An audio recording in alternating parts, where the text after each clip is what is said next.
أعوذ بالله من الشيطان الرجيم بسم الله الرحمن الرحيم سلام عليكم ورحمة الله وبركاته. It gives me great pleasure and an honor to introduce an amazing person in my personal Quran journey as well. Brother Hasanain Juma has really had a huge impact in my recitation, especially in terms of how to recite. Firstly, how to learn the recitation of the Quran and how to recite it. So I'm really excited for him to share his journey with us because I've got a short glimpse of it and it's an amazing journey. So without further ado, Hasanain, Assalamu alaikum. Wa alaikum salam wa rahmatullahi wa barakatuh. Thank you so much for agreeing to share your journey. You've said too much. No, I think it'd be nice to share your journey with everyone and to see exactly where you come from. So I think we'll start where we all start. Where did it all start for you in terms of your journey?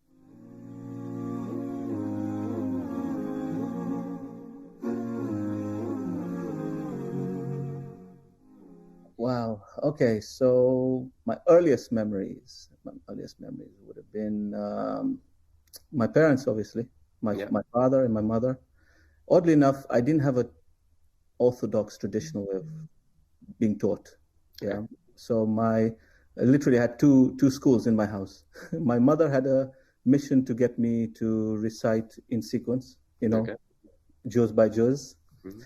And my father had his own ideas of, picking different, literally he was doing like a geography of the Quran. So one day he would be going into Surah Maryam and one day he'll be here.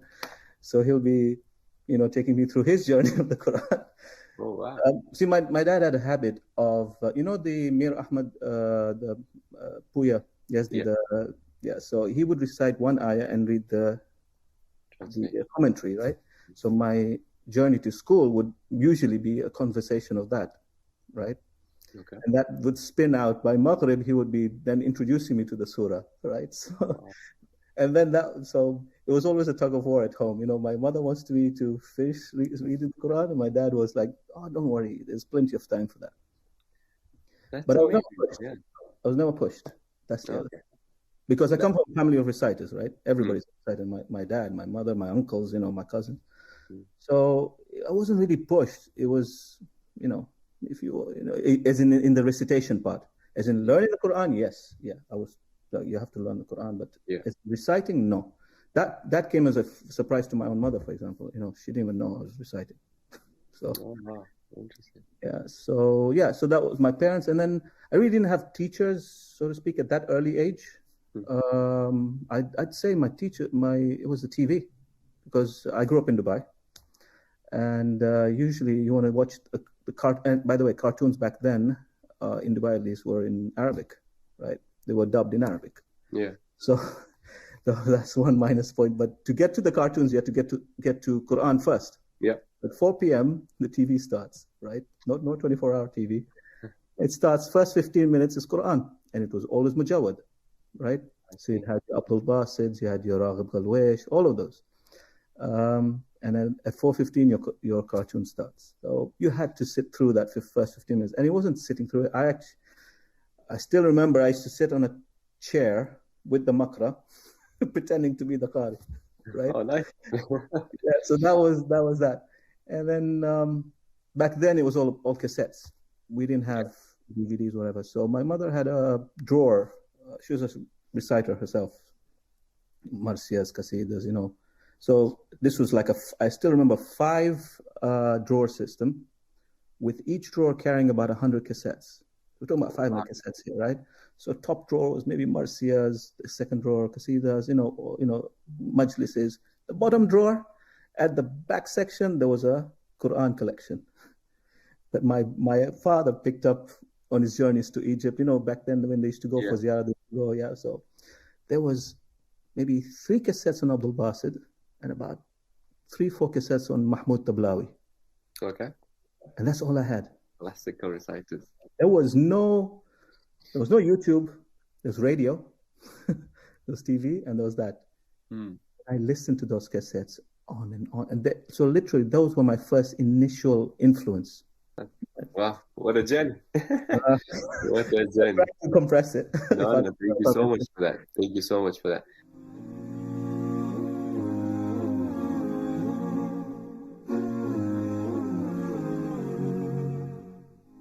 Now, why don't we put it all in a package and actually listen to your recitation of the Quran? What do you have for us? Surah Al-Isra from ayah number 6. Bismillah. Ready? Yeah, ready when you are. أعوذ بالله من الشيطان الرجيم. بسم الله الرحمن الرحيم. ثم رددنا لكم الكرة عليهم وأمددناكم بأموال وبنين وجعلناكم أكثر نفيرا. Allah. إن أحسنتم أحسنتم لأنفسكم وإن أسأتم فلها فإذا جاء وعد الآخرة ليسوءوا وجوهكم وليدخلوا المسجد كما دخلوه أول مرة وليدخلوا المسجد كما دخلوه أول مرة وليتبروا ما علوا تتبيرا. Allah, Allah. أحسن. عسى ربكم أن يرحمكم وإن عدتم عدنا Allah. وجعلنا جهنم للكافرين حسيرا.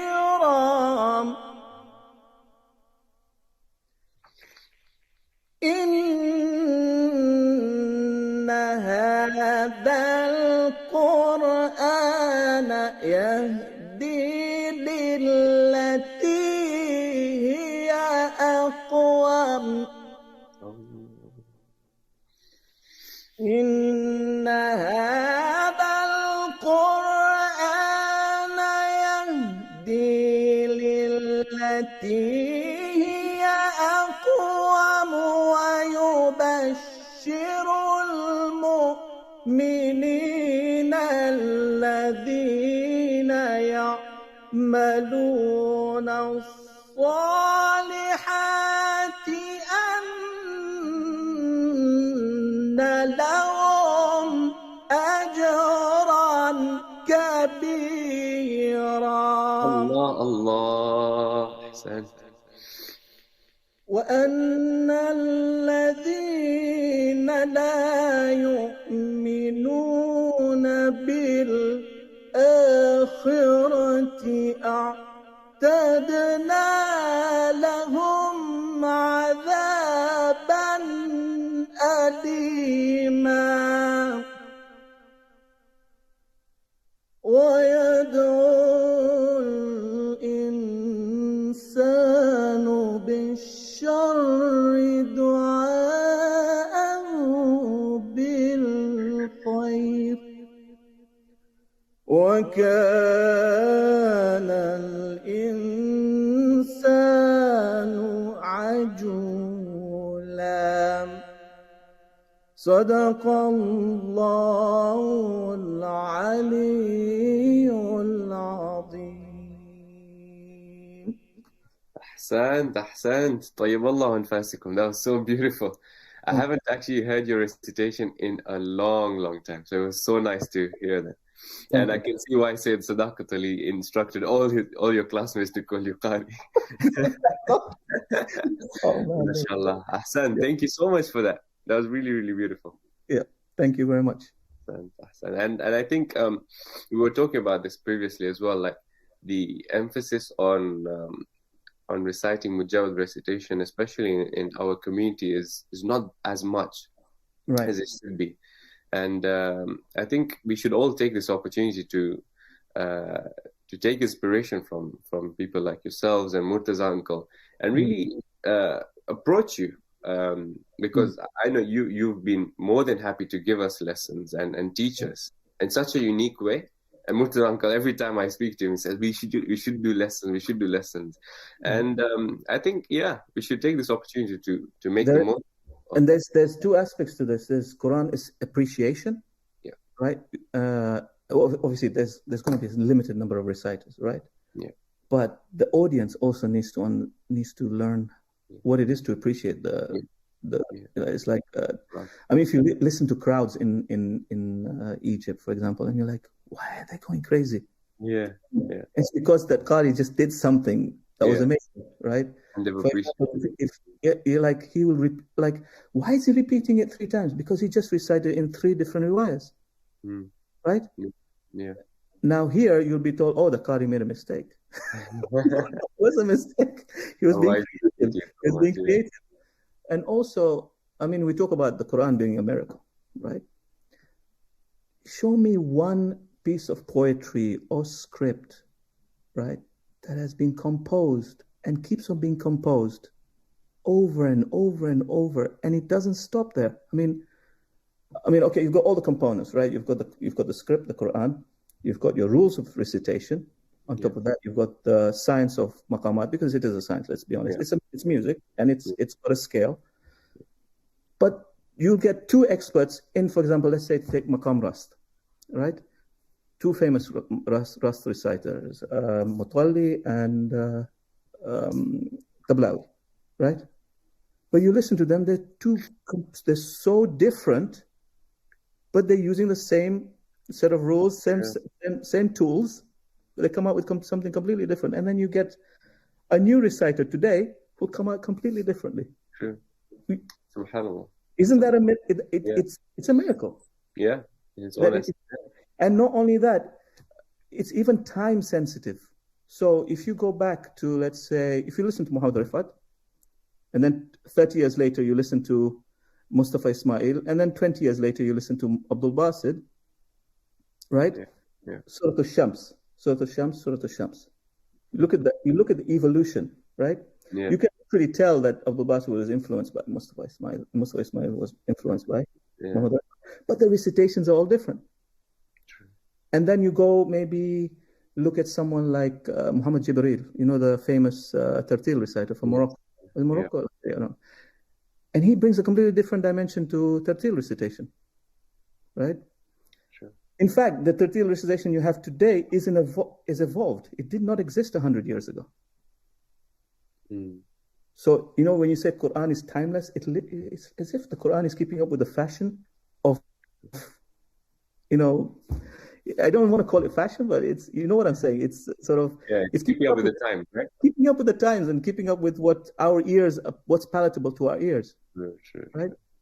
And the recitation is evolving. Literally, like I said, Tartil, if you listen to it 40 years ago and now, totally different. I think Minshawi was the one who broke that mold and went that.